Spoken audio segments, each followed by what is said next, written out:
नए वीडियो की जानकारी के लिए इस चैनल को सब्सक्राइब करें और बाजू में जो बेल है उसे दबा। दूसरा प्रमेय हम लोग ने 45-90 का प्रमेय पहले प्रमेय में पढ़ा। दूसरा प्रमेय ये है समानुपात का मूलभूत प्रमेय। समानुपात का मूलभूत प्रमेय बोलता है किसी त्रिभुज की दो भुजाएं को कोई एक रेखा दो समान भाग में विभाजित करती है, तो वो समान भाग में जो विभाजित करती है ना, जो पार्ट होता है वो इक्वल कैसे होता है, ये प्रूफ करना है। तो सॉल्यूशन लिखते हैं। दत्त में जो मैंने पहले बोला, हम लोग हर एक प्रमेय को दत्त साथ उत्पत्ति में दिखाते हैं। पी क्यू आर में रेखा एल समांतर भुजा क्यू आर, रेखा एल भुजा पी क्यू तथा भुजा क्यू आर को क्रमशः बिंदु M तथा बिंदु N पर प्रतिच्छेद करता है। प्रतिच्छेद करता है, जिसका मतलब होता है P M Q तथा P N R। बराबर, हम लोग ने वही लिखा। देखो, त्रिभुज पी क्यू आर में रेखा एल समांतर, मतलब रेखा एल समांतर है किसके, क्यू आर के, और रेखा एल भुजा पी क्यू, मतलब पी क्यू ये और पी आर को दो समान क्रमशः किसका एम और एन बिंदु पे प्रतिच्छेद करता है, मतलब एम ये और एन ये बिंदु पे प्रतिच्छेद करता है। और साध्य क्या करना है, साध्य बोलता है पी एम बटे एम क्यू बराबर पी एन बटे एन आर। तो रचना क्या करें हम लोग, त्रिभुज पी एम एन तथा Q M N, Q M N. अब इसके बाद आ जाते हैं अपन उत्पत्ति में। उत्पत्ति में सबसे पहले हम लोग लेते हैं एक छोटी सी गलती हो गई, उसके लिए माफी। ये लाइन ना लिख के हम लोग रचना लिखते हैं।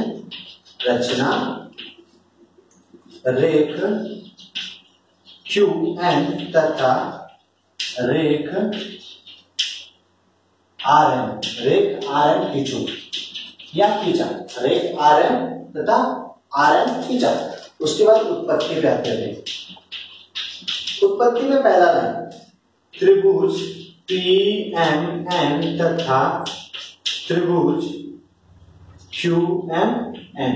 देखो, पी एम एन तथा क्यू एम एन, त्रिभुज पी एम एन और त्रिभुज क्यू एम एन। ये वाला पार्ट, ये पार्ट छोड़ दिया, ये पार्ट ले लिया।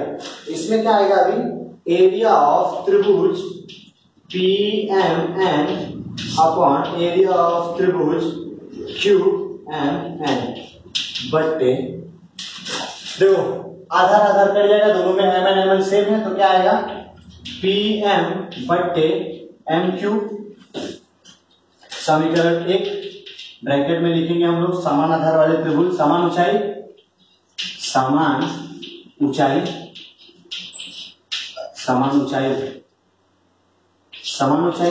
समान ऊंचाई। फिर उसके बाद इसी प्रकार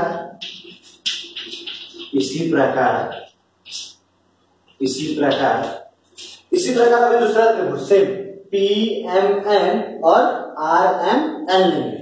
तो त्रिभुज पी एम एन तथा त्रिभुज आर एम एन में सेम वही स्टेप वापस, एरिया ऑफ त्रिभुज पी एम एन और एरिया ऑफ त्रिभुज आर एम एन में क्या ले लेंगे अभी, पी एन मतलब पी एन बट्टे एन आर, पी एन बट्टे एन आर। समीकरण 2, इसमें भी क्या लिखेंगे, समान ऊंचाई।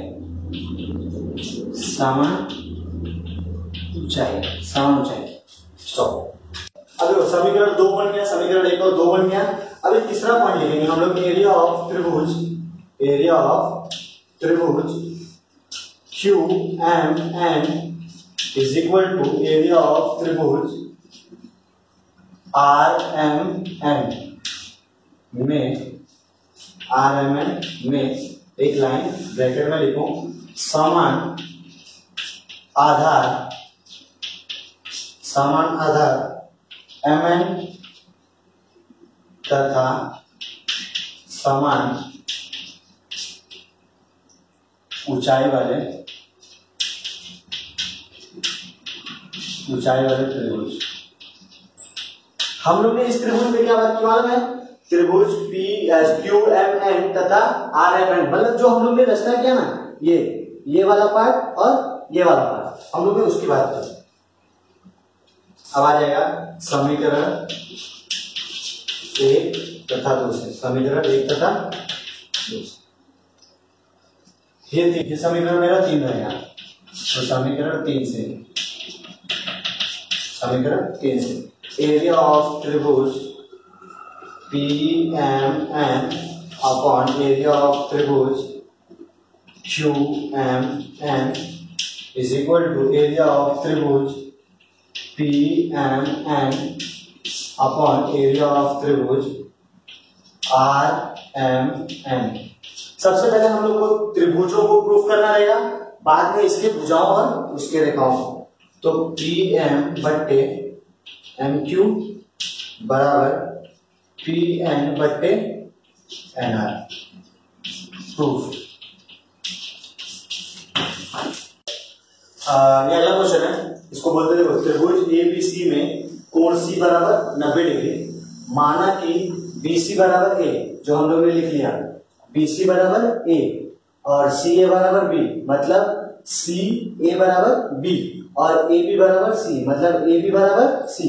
ये पूरा वैल्यू है, यहां से लेके यहां तक का टोटल है क्या है, सी है, बराबर। तो उसके बाद सी बिंदु, सी से भुजा ए बी पर डाले गए लंब रेखा को प्रूफ करना है। क्या प्रूफ करना है, 1 अपॉन मतलब 1 बट्टे पी स्क्वायर बराबर 1 बट्टे ए स्क्वायर प्लस 1 बट्टे बी स्क्वायर। इसका सॉल्यूशन चालू करते हैं हम लोग।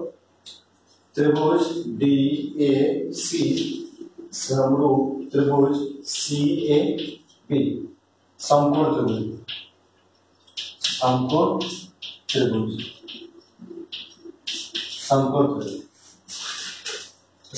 मतलब क्या, सी डी बराबर B C is equal to A C बराबर पी बी।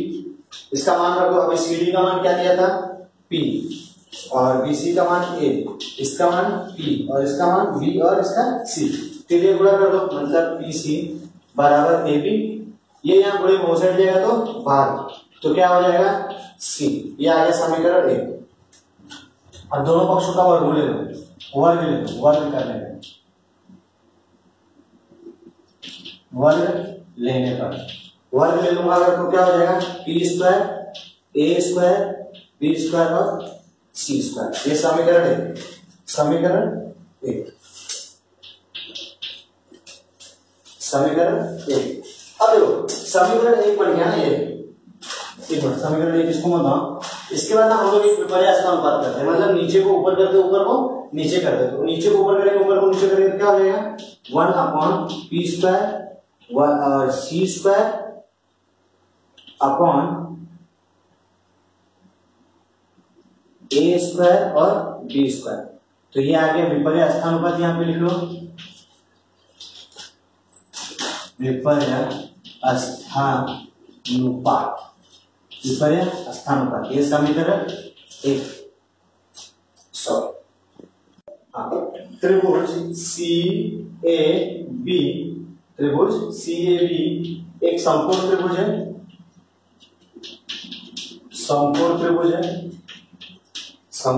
है, इसमें अभी पाइथागोरस का प्रमेय लगा है, पाइथागोरस प्रमेय। तो पाइथागोरस का प्रमेय लगेगा तो क्या हो जाएगा, ए बी का वर्ग बराबर बी सी का वर्ग प्लस ए सी का वर्ग।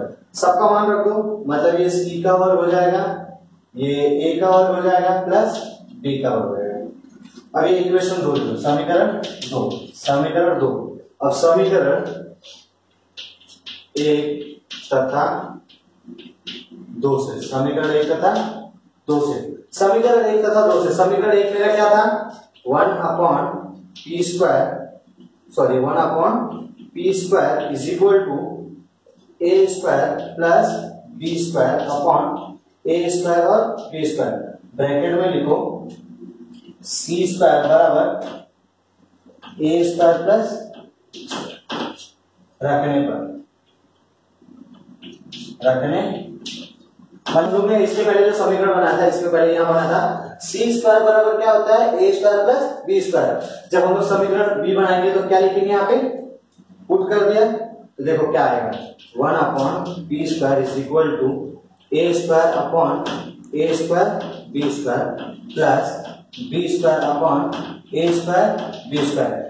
ए से ए कट गया, बी से बी कट गया, तो आंसर क्या आएगा, 1 upon B square is equal to 1 upon B square plus 1 upon A square.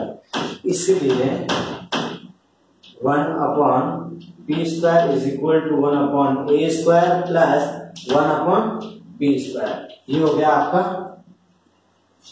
Proof.